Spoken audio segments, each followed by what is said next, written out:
way of introduction here. I got a little something for you. Late one summer evening in Broken Bow, Nebraska, a weary truck driver pulled his rig into an all-night truck stop. The waitress had just served him when three tough-looking leather jacket motorcyclists came into the restaurant.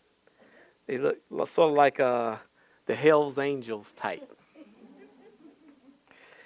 And so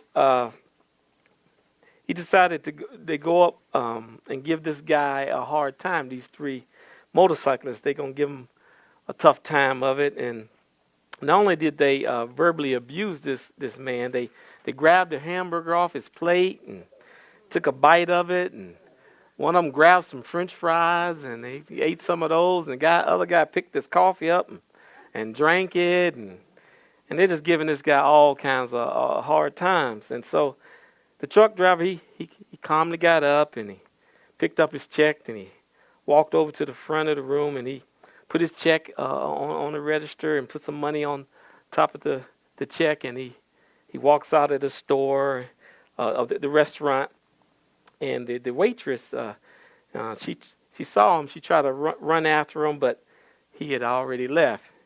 And so the tough guys, and they looked at the waitress and said, he sure wasn't much of a man, was he? And she replied, I reckon not. And he sure wasn't much of a truck driver either, because he just ran over three motorcycles on his way out of the parking lot.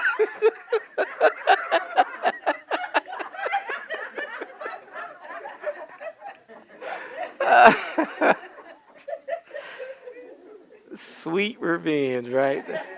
Sometimes it feels like when the bad guys get theirs, it just gives you a little joy out of it, doesn't it?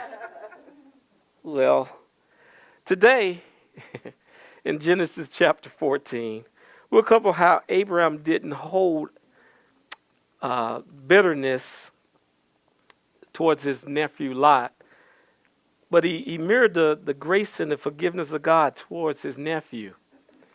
We also will cover the proper response to the gifts of God gives us. The title of today's sermon is Lot of Problems. Lot of problems. Just to bring us kind of up to speed of Abraham's life, in Genesis chapter 12, we see that Abraham is from the Persian Gulf area. He's from a city called Ur, and this was one of the most civilized places in the world. They had fleets of merchant ships and that floated in and out of the Indian Ocean, selling their wares, bringing their wares in out of port. They were very developed society. They had intricate legal systems, and they were advanced in mathematics and astronomy and industry. This was a place that you would think would be a great city. But they did have some problems. They were cities that practiced idolatry. There was a city that was immoral. There was a city, they were pagans. They worshiped the moon god. We also found out that this is where the Lord commanded Abraham to go from your country, your people, and your father, your household, to a land that I will show you, the Lord said. He said, I will make you into a great nation, and I will bless you, and I will make your name great, and you will be a blessing. And Abraham believed the Lord, and he left. He took his wife, Sarai, and his nephew, Lot. We see that Abraham is blessed. The Lord appeared to Abraham again and promised his offspring the land that they were in, and even though that his wife Sarah was advanced in age, he promised that his children would be the ones to inherit all this. Things were really going for Abraham really well until there was a famine in the land.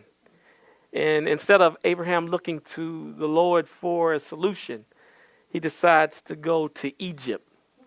And whenever Moses writes about Egypt, you know it's going to be something that's not going to go well. And so Abraham goes to Egypt, and he realized that his wife was a very beautiful woman, even though she was advanced in age. And he felt like if I have to tell them that she is my sister, because if I don't, they may kill me and just to marry my wife or take my wife from me. And sure enough, his fears were realized when the officers of Pharaoh's court saw Sarai and saw how beautiful she was, and they bragged to the Pharaoh, "Oh, this is a very beautiful woman," and he took her into his household and was going to make her his wife. However, verse 17 in chapter 12, we see that the Lord was, he inflicted a serious disease on Pharaoh and his family. And things went horribly, horribly wrong for Pharaoh. And Pharaoh he said, "Why did you bring this pain on my house? Why didn't you tell me that this was your sister?" He understood that the curse was coming from God, and that it's all because Abraham told him that was his sister and not his wife. He said, "I want you, and I want you to take that woman, that wife, that nephew of yours, take all this stuff and get out of here. Good riddance." But you notice, I never said this before, but you notice that Pharaoh didn't take Abram's life, because he knew that the God that Abraham served was a very powerful God. So just get out of here. So we learned that through Abraham's experience that God is faithful even though we're not. In chapter 13, we learned that, Abram left Egypt a very wealthy man. And we learned that his nephew Lot became a wealthy man as well. And they had many flocks and herds, and they had tents. And so they were very wealthy, and it came to be a problem that they couldn't be together anymore because they started to bicker and fight. The herdsmen of Abraham and the herdsmen of Lot were really getting into it, and Abraham said, "You know what? We're family. We don't have to be angry at each other. I got a solution. If you go to the left, I'll go to the right. If you go to the right, I'll go to the left. But we don't need to be fighting like this." And even though Abraham was the patriarch, was the one who could have easily made that decision that he deserved that kind of honor and respect, he gave grace to Lot and allowed Lot to pick where he wanted to take his herds and his flocks and his tent. And Lot, being the man that he was, saw that it was green and lush in one area, and he chose the very choice lands for himself. And he left the not so desirable place for Abraham. Abraham honored that. But Lot, not only did he choose these lush lands, the lush lands were all near cities. And one of the cities that Lot pitched his tent near was Sodom. And Moses describes Sodom as a very, very wicked place. And you could take, as I said, the city out of the boy, but you can take the boy out of the city, but you can't take the city out of the boy. Because Lot had a taste for the city life, the easy life. We understood that Lot was a gentleman farmer. He lived 70 miles from the places where his flocks were. He just kind of let somebody else do the work. He liked the easy life, as you might say. So we learned from that you don't, just because you don't think that, just because you have made mistakes and gotten yourself in a pickle, that don't mean that God is not still going to work out His will for your life. That even though you've made mistakes and got yourself in a predicament, God is still on your side, and He's still going to work out His will for you. So that leads us to chapter 14. Now, I contemplated on trying to read the first 12 verses of chapter 14, but it is quite the exercise in names and places. And what I plan to do is let me summarize what's going on here at the beginning of chapter 14. What we have here is that there's a king, what we call it, we'll call him a Babylonian king. Some of the scholars said he was a Babylonian king, and he lived in the east. And there was about four of these kings, and they had one main one. And his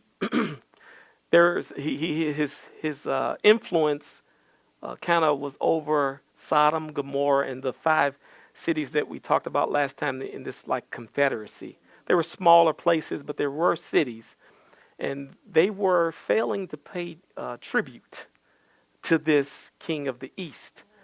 There other people had started to kind of do the same thing, and so this king who was living in the east, and it was four other kings with him. They came to get their money, and basically they went and they came in and they started to wipe people out, take stuff. Take their things, take the money that they thought they were owed. And they were marching closer and closer and closer to Sodom, where you remember Lot had pitched his tent. Now, by this time, Lot had not only pitched his tent near Sodom, he was basically in Sodom. And so as the king these four kings made their march, these other five kings, Sodom, Gomorrah, and these other Confederate cities, they are going to stand up to this king. And they got their armies ready. They lined them up, you know. They lined up the armies, and the king of the east is coming, and he just wipes them out. He wipes them out so bad that they run for the hills, and some of them are there's tar pits kind of on the way, and some of their men get stuck in the tar pits, and they just ramsack through, and they take over Sodom, where Lot is, and they take. Not only do they take the soldiers, but they took all the food, they took all the they called it when they the booty or the bounty or whatever they call it when they come in and just take everything. And not only did they do that, they took Lot and his wife and his children. They took everybody, and they started to go back. So this ruler, you know, that came through, you know, he had been kind of in power for about 12 years, and people got kind of fed up with that. But so they tried to fight against him, and this all happened. So that brings us to around verse 13 here. But I wanted to let you know some ramifications of Lot's decision. You know, Lot decided to pitch his tent near Sodom in a place that was wicked.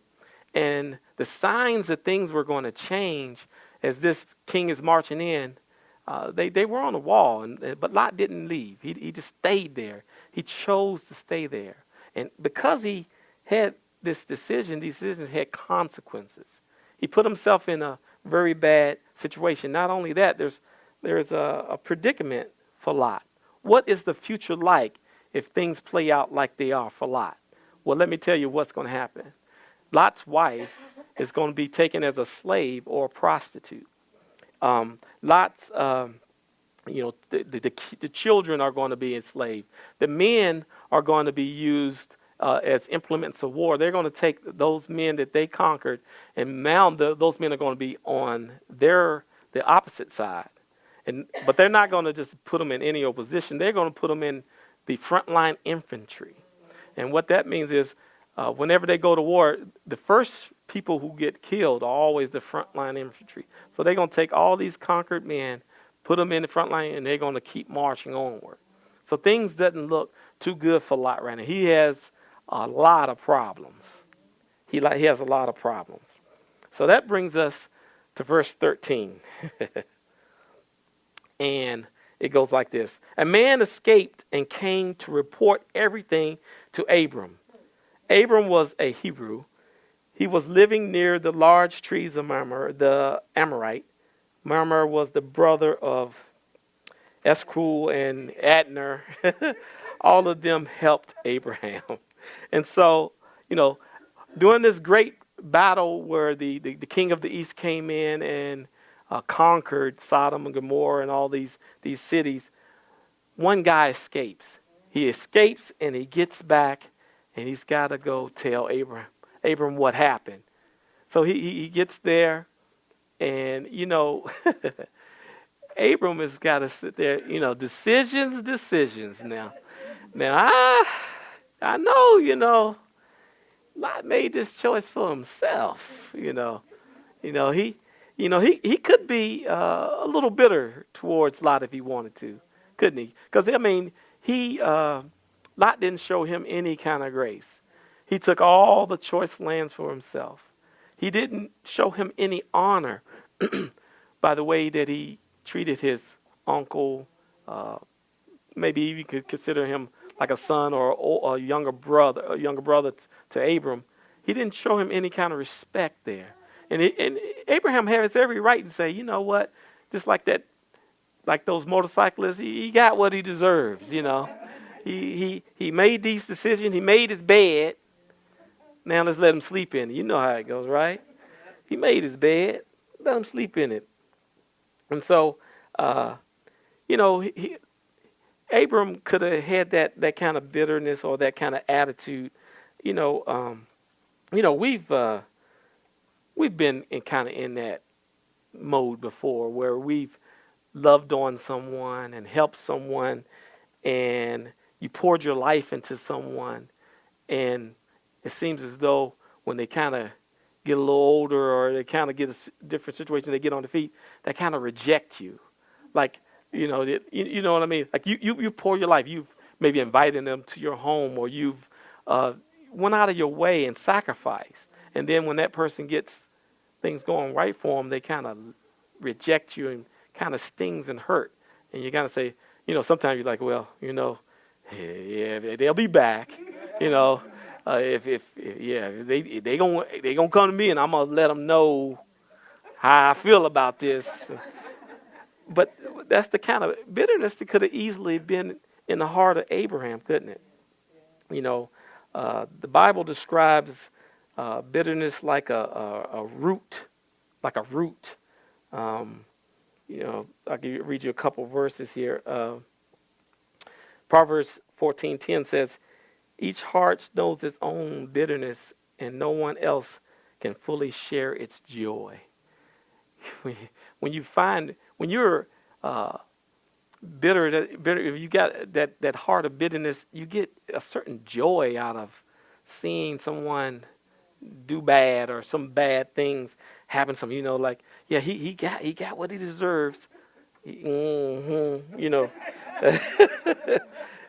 get a certain joy out of watching somebody squirm and kind of suffer under their own weight of their problems. There's another saying, what do we say? What goes around, yeah, you reap what you sow. Oh, there's a lot of them. I didn't think, I forgot about that one. Abraham could have just shook his head. Hey, Lot brought this on himself. He knew that city was kind of messed up and those guys were doing, he know that's not a secret. Let them live and stew in it for a while. Have you heard that one? Let them stew in it.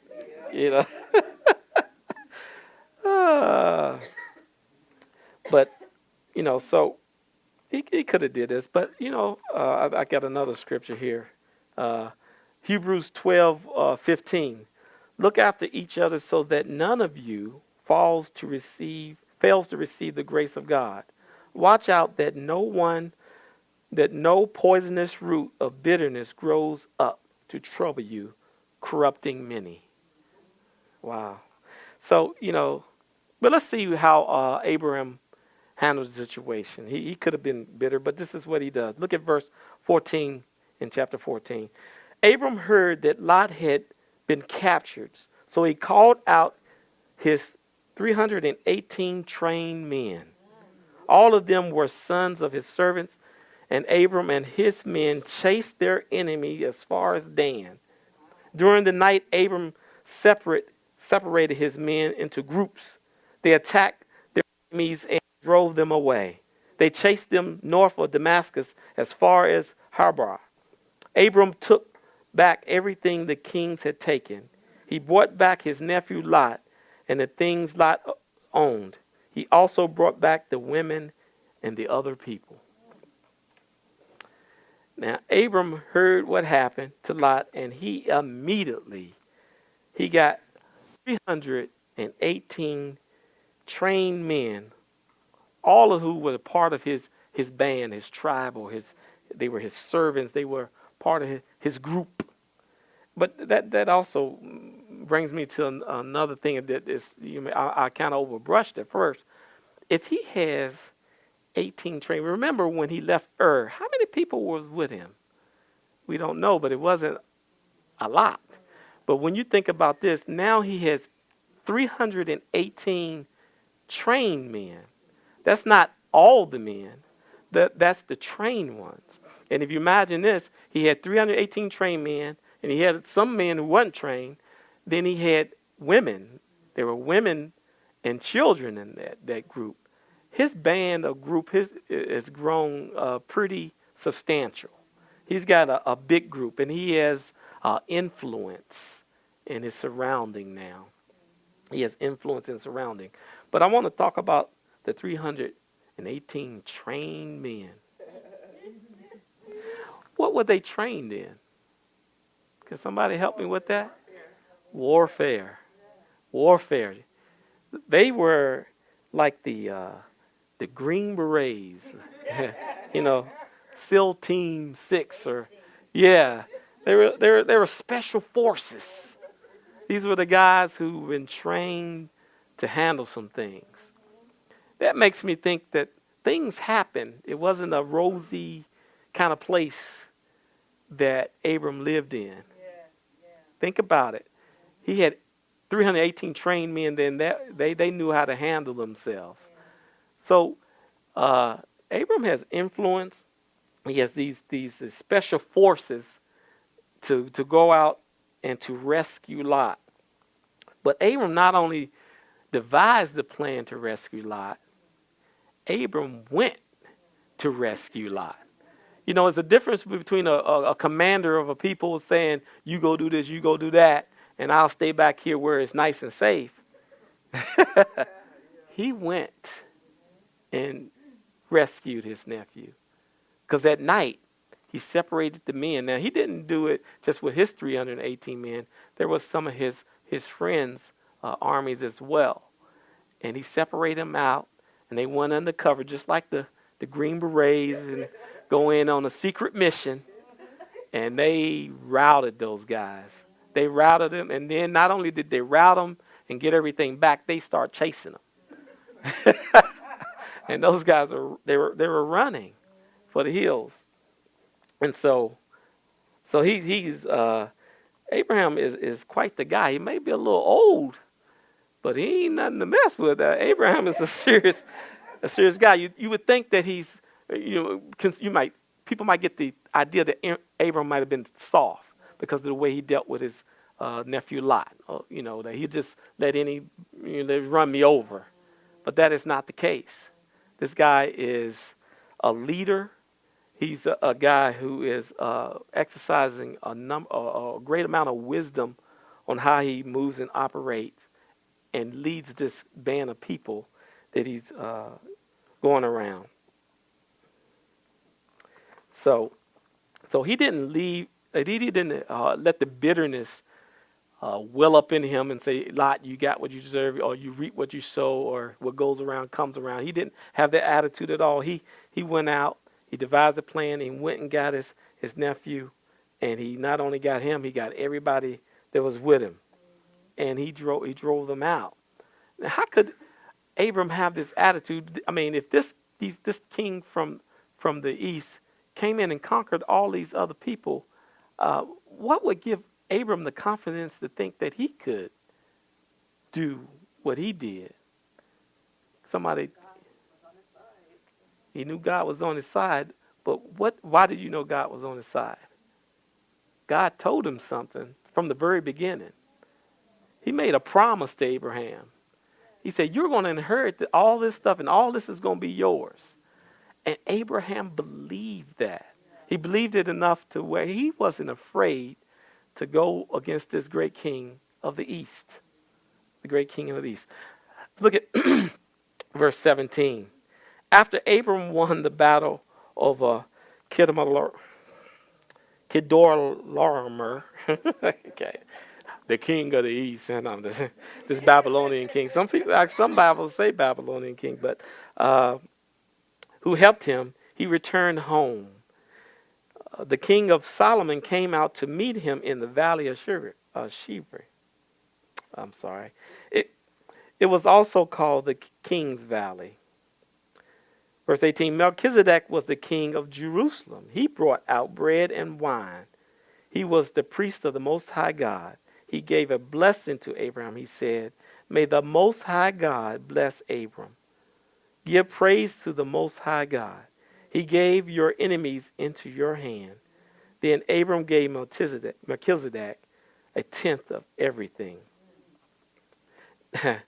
Notice after the battle was won and Abram returned home, who was kind of waiting for him in the valley? King of Solomon, Mr. Run and Hide himself. Those guys ran and hid in the hills. Hid in the hills. They ran and hid in the hills, and Abraham came in. He conquered. He's coming back with all this stuff and all this people, and the king of Solomon meets him in the valley, and he's like, yeah, yay, you did it, you know. And so, but this also, in this passage, we're introduced to a new king here, Melchizedek. Who is this Melchizedek? Listen how the writer of Hebrews describes Melchizedek. This is in Hebrews chapter 7. It says, this Melchizedek, and the writer of Hebrews is referring to this passage that we're going through. He said, this Melchizedek was king of Salem and priest of God Most High. He met Abram returning from the defeat of the king and blessed him. And Abram gave him tenth of everything. First, the name Melchizedek means king of righteousness. He also carries the title of king of Salem, which means king of peace. He is without father or mother, without genealogy, without beginning of days or end of life. Resembling the Son of God, he remains a priest forever. Just think how great he was. Even the patriarch Abraham gave him a tenth of the plunder. It's hard to deny who the priest of forever is, isn't it? There's only one who could carry that title. Now, I could spend a lot of time talking about Melchizedek, and it is almost tempting to just to go and talk about Melchizedek, but I want to highlight something. I want to highlight how Abram responded to Melchizedek. What did Abraham do when he was blessed by Melchizedek? What did he do? He gave a tenth of all the plunder, of all the bounty, or whatever, however they want to call it. My question is, why? Why would he do that? Why would he give him a tenth? He wasn't one of the kings that got conquered. Why would he give him? Yes, honor and glory and thanks. He knew and understood where the victory came from, didn't he? He understood that he wanted to show gratitude and he wanted to show honor of being blessed. He was doing that towards God. When we're blessed, when he was blessed, he wanted to show God honor. He wanted to show God gratitude. Look at verse 21. The king of Sodom said to Abram, "Give me the people, keep everything else for yourself." Now, believe it or not, there are certain rules to war. There's certain kind of rules to war. In that culture, whenever there was a conflict and there was plunder or what have you, um, and someone got rescued like they did, they would take all the bounty for themselves, but you were to return the people back to the other king. That was kind of like the culture. And so the king of Sodom is saying to Abram, you know the rules here, keep all the stuff for yourself, but, give us the people back. But Abram had something else to say. Look at verse 22. But Abram said to the king of Sodom, "I have raised my hand to make a promise to the Lord. He is the most high God. He is the creator of heaven and earth. I've said I will not accept anything that belongs to you. I will not take even a thread or the strap of a sandal. You will never be able to say, I made Abram rich.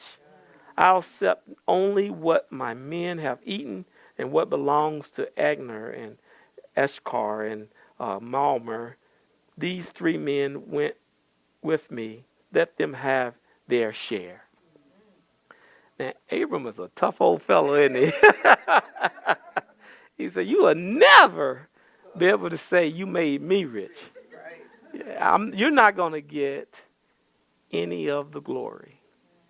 You're not going to have any of the glory about what's about to happen to me and my people. You won't be able to say that I had a hand in that. He's saying, you can have all this stuff. I really don't want it. I didn't come here for stuff. I came here out of an act of love and grace for my nephew Lot. So he wanted them to know that I don't need for anything. God has supplied all my needs. So in conclusion, what are the takeaways for Genesis chapter 14? What are the takeaways? After Abram heard that Lot was captured, Abram could have easily held on to some type of bitterness and said Lot got what he deserved. He got what's coming to him. But how did he treat Lot?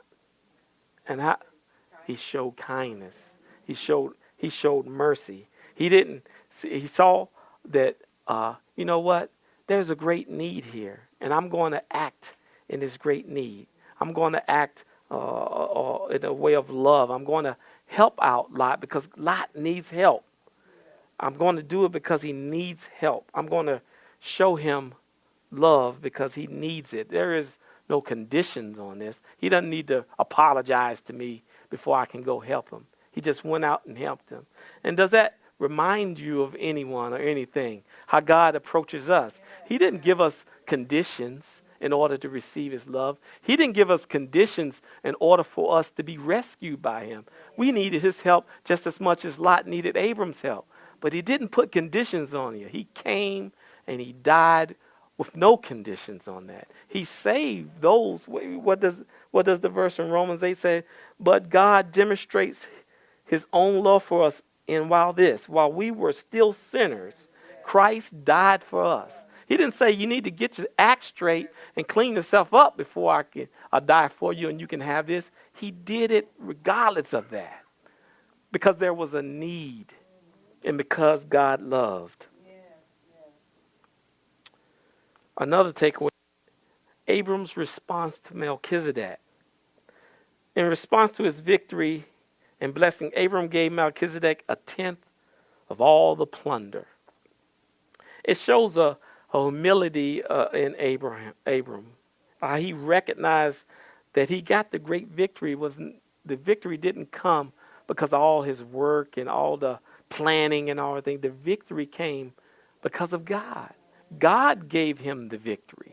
And what can we take from that? What can we learn from that? You know that we go into any situation, we always give our best. You know, you go to school, you try to get an education, you try to get a degree. Or you work real hard in order to get the bonus or in order to get accolades at work. You put all the hard work in. But it's only God who gives you the ability to be in that situation in the first place. He blesses your efforts. So as soon as you receive the blessings, don't forget where the victory comes from. Be so willing to honor God through whatever way that you can do that. If it's giving, you give. If it's serving, you serve. But show God that you are gracious and thankful for what He's giving, that He's been faithful for you, even when you thought you were doing it all on your own. Because it's easy for us. We live in a world where we think God pulls up our own bootstrap. We can earn our way and all this stuff. But God is the one that's given us these blessings. God has given us a blessing today. Every day we wake up, we have the love of Jesus Christ shadowed all over us. So show God that you're thankful for what He's doing in your life. Show Him that. You know, God is putting people in our lives that shines a lot of love on us. I mean, we're in a community here in our church where there's love. There's love here, and it is expressed in a amount of different kind of ways. But let's show God that we're thankful for that love. Because we wouldn't understand what love is if it wasn't for God. How does God describe Himself? It says God is love. So there is no love without God. You don't understand love unless you have God there. So let's hold on to that as well.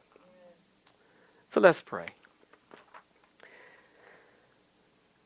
God, thank you for all that you're doing. Thank you for loving us in so many ways we can't even count, God.